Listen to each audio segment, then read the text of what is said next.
โทรศัพท์กะเขียดอิหยังกะแตกเบิดเก่าแห้งเลย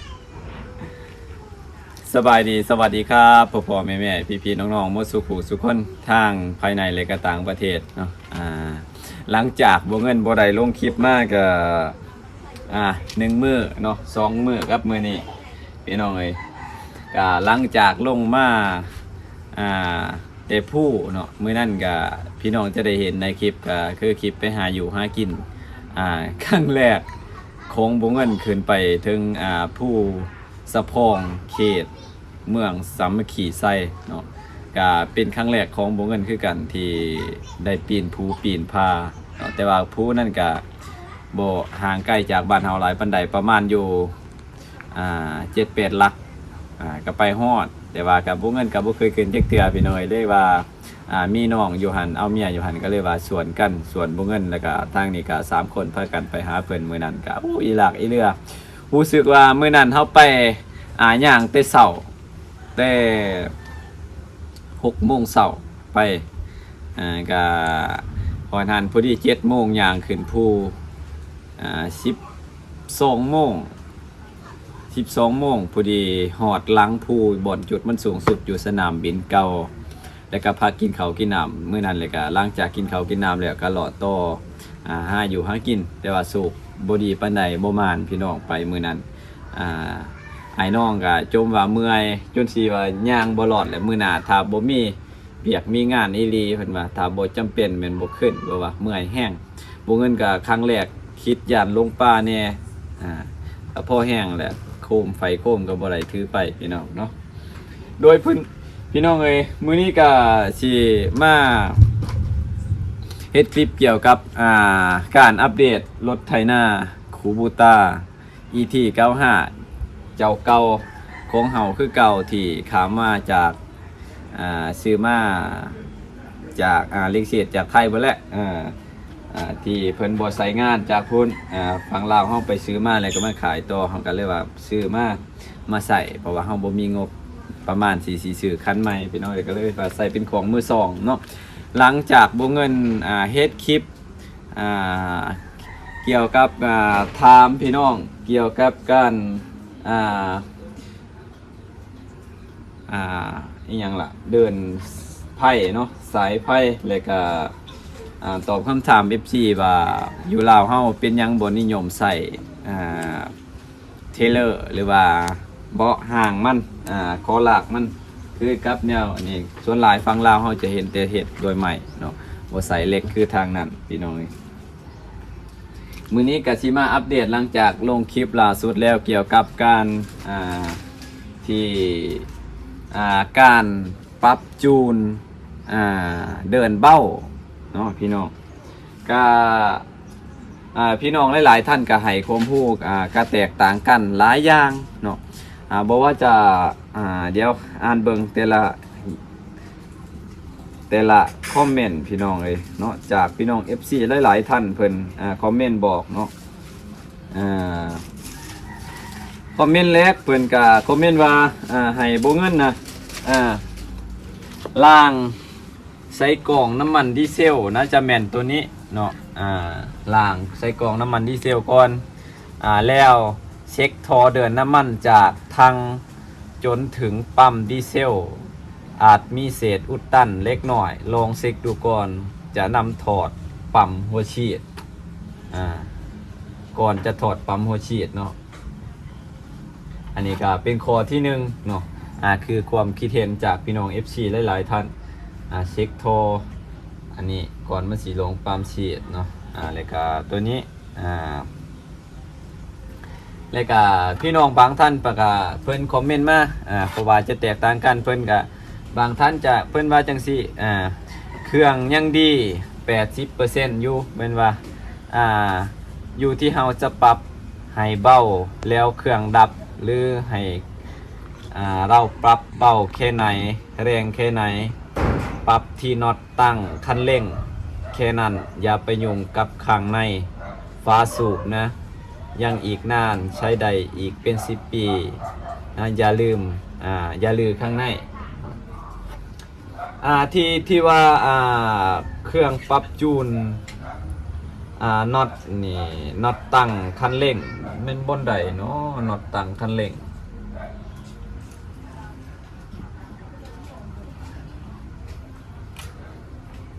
น็อตตั้งคันเร่งนี่มันอยู่มองใดเรียกว่าในแถวนี่บ่เงินกะตัวนี้บ่หรือว่าตัวใดเนาะเดี๋ยวสิคันหาบ่เห็นนี่ก็สิไปค้นหาเบิ่งจาก YouTube ลองเบิ่งเนาะเพิ่นว่าให้ปรับบนน็อตตั้งคันเร่งเพิ่นว่าเนาะขอบคุณสำหรับคำแนะนำบางท่านก็ว่าตั้งวาล์วใหม่ครับวาล์วมันห่างครับผมเพิ่นว่าตั้งวาล์วใหม่แต่ว่าตั้งวาล์วใหม่เนี่ยเฮาต้องบ่เงินก็บ่เคยตั้งจักเทื่อจำเป็นต้องสิให้สร้างตั้งแต่ว่าเฮาต้องเสียเงินตัวนี้แหละสาเหตุที่บ่เงินถาม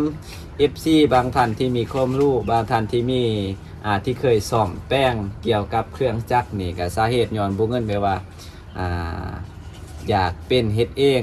อหยังที่พอเฮ็ดได้นะถ้าว่าเฮาทุกอย่างเฮาเอาใส่แต่สั่งนี่บ่ไหวเฮาสิเสียขามือเพิ่นก็หลายพี่น้องเนาะบ่แม่นว่าสิน้อยเสียเวลาเพิ่นอีกแน่แต่ก็เสียแน่เฮาบ่อยากเสียเพราะว่าเฮาอยากงบบ่หลายแน่เนาะสองมาแล้วเจ้าของอยากเป็นหนึ่งหลักๆสุดเลยอยากได้ครับคิดคำเห็นจาก FC สองมาเลยบ่เงินก็ไปศึกษาเบิ่งจาก YouTube นำแน่พี่น้องแล้วก็ปรับเข้ากันพี่น้องเอ้ยเพื่อความรู้แล้วก็หน้าที่เฮาสิเฮ็ดต่อไปเนาะถ้าเฮาสิอาศัยแต่สร้างมันก็บ่ไหวพี่น้องเสียเงินเนาะบางท่านก็เพิ่นว่าลูกปั๊มเสียลูกปั๊มเสียสาเหตุย้อนมันบ่ได้เดินเบาลูกปั๊มเสียเพิ่นว่าเนาะบางทีก็สิได้ทอดอันนี้ทอดตัวนี้เนาะบางทีมันสิเป็นคือ FC ว่าเนาะหลายๆท่านบางท่านก็ว่าวิ่งบนถนนเรียบอย่าบีบเลี้ยวอย่ากำเลี้ยวมันอันตรายก็แม่นครับแต่เฮาก็วิ่งเร็วตัวนี้แม่นครับผมเปลี่ยนลูกปั๊มใหม่อันนี้ก็บ่ฮู้ว่าบนนี้บ่ปั๊มเลยอยู่นี่นะอันนี้หัวซีดบ่หรือว่าอยู่นี่มันปั๊มบ่เงินก็บ่แน่ใจคือกันเนาะบ่ค่อยฮู้ปานใดเนาะตัวนี้เพิ่นว่าจะเปลี่ยนลูกปั๊มใหม่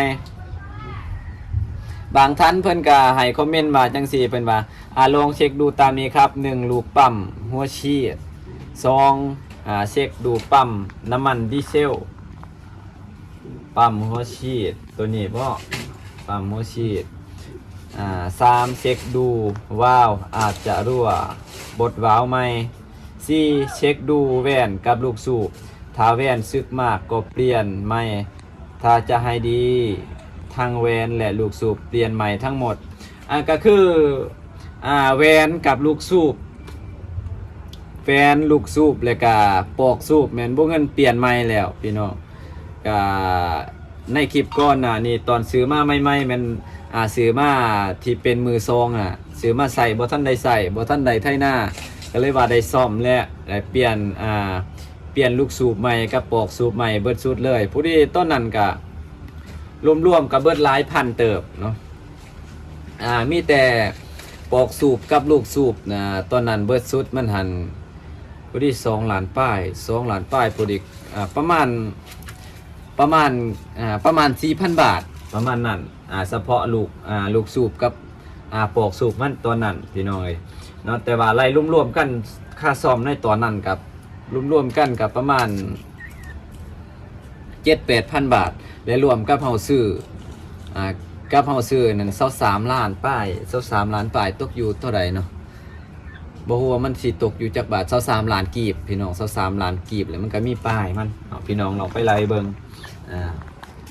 ยังมีอีกหลายอย่างพี่น้องที่บ่ทันได้ซ่อมนี่ก็คือลูกปืนข้างในมันนี่เฮาก็บ่ทันได้แปลงได้ปรับเปลี่ยนเนาะก็มีหลายอย่างอยู่ไทยไม่รวม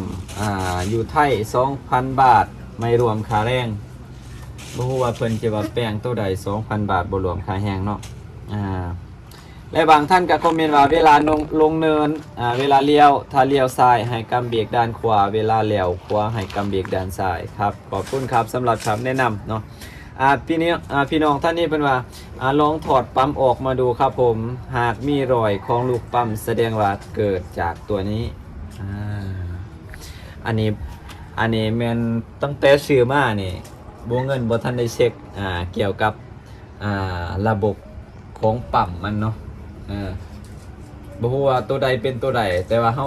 ประเภทไหลน้ำมันนี่นะจะตัวนี้หาตัวนี้เนาะก่อนมันสิจ่ายลงหัวนี้เนาะก็สิเช็คตัวนั้นบ่ฮู้ว่าปั๊มตัวใดอันนี้บ่นี่ปั๊มจักปั๊มหยังตัวนี้บ่หัวฉีดนะบ่เงินก็บ่แน่ใจคือกันพี่น้องบางท่านก็ว่าแนะนำให้เปลี่ยนหัวฉีดหัวฉีดใหม่มันซึกทำให้น้ำมันไหลบ่สะดวกครับผมส่วนสายพานให้ใส่2เส้นครับครับขอบคุณครับเดี๋ยวสิเบิ่ง EP ต่อไปบ่เงินสิหมางหมอน้ำออกแล้วก็สิเช็คเบิ่งข้างในนี่ว่ามันสิมีตัวใดมันเสียมีตัวใดมันซ่อมเฮาก็สิซ่อมแล้วก็เดินสายโผกสายไผ่ถ้าเบิ่ง EP ต่อไปพี่น้องเนาะเป็นว่าปรับจูนน้ำมันตัวกลมอยู่หน้าเครื่องแกะโปกตัวกลมออกเราจะเห็นตัวปรับจูนตัวใดเนาะตัวกลม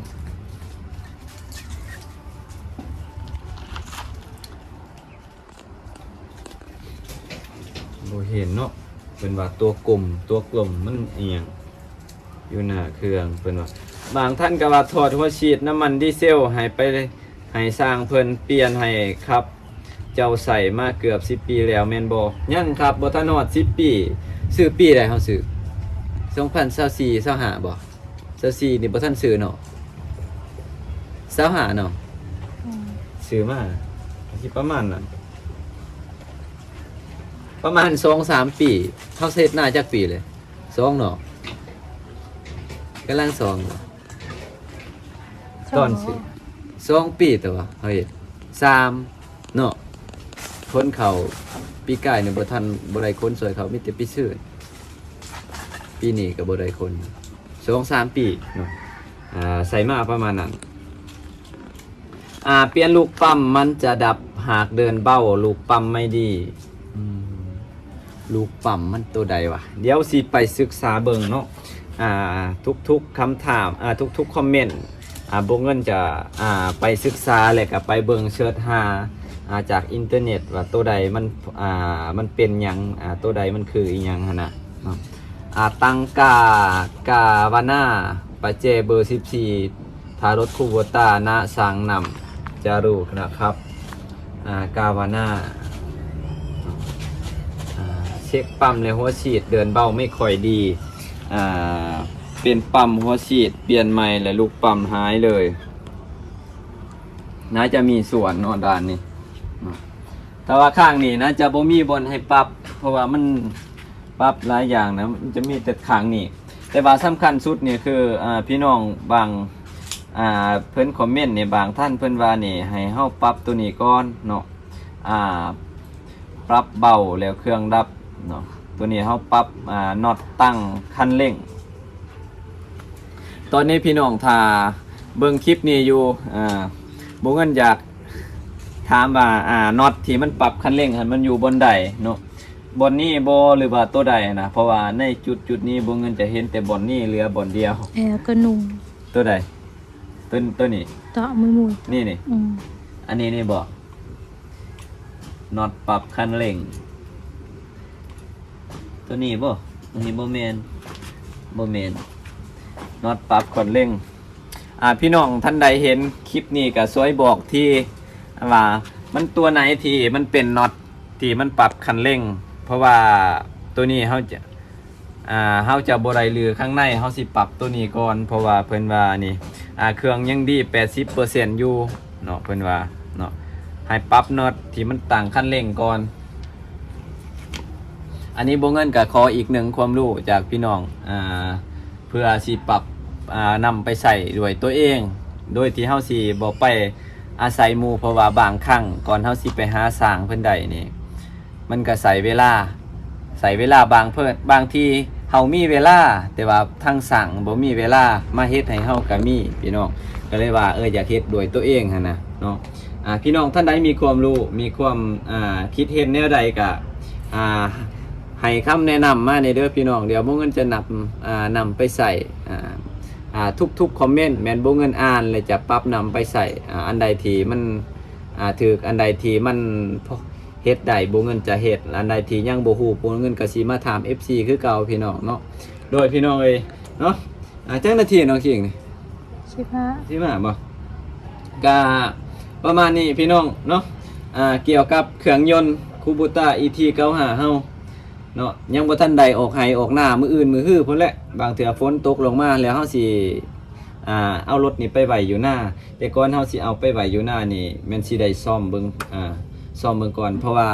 เฮาเดินเบามันบ่ได้เวลาไถหน้ามันก็ต้องได้เกือบได้แล่นน้ำเลยมันอยากหนักๆผู้เฒ่าเนี่ยสิเมื่อยๆจนปิ้วคือพ่อใหญ่สิไล่บางปีแล้วนี่มันแห้งเนี่ยเพราะว่าเกียร์นี่มันแห้งเด้เวลาเฮากำเลี้ยวปั๊บนั้นวุบรถมันเด้คือแล่นน้ำเกือบบ่ทันพี่น้องเฮาเดินเบามันบ่ได้เนาะถ้าว่ามันหนักๆเขาเดินเบาคอยมันก็ดับคาที่เลยนะเนาะโดยพี่น้องขอบคุณขอบใจอย่างที่บ่เงินว่าแหละท่านใดมีความรู้คำคิดเห็นแนวใดก็คอมเมนต์มาแน่พี่น้องขอบคุณหลายๆ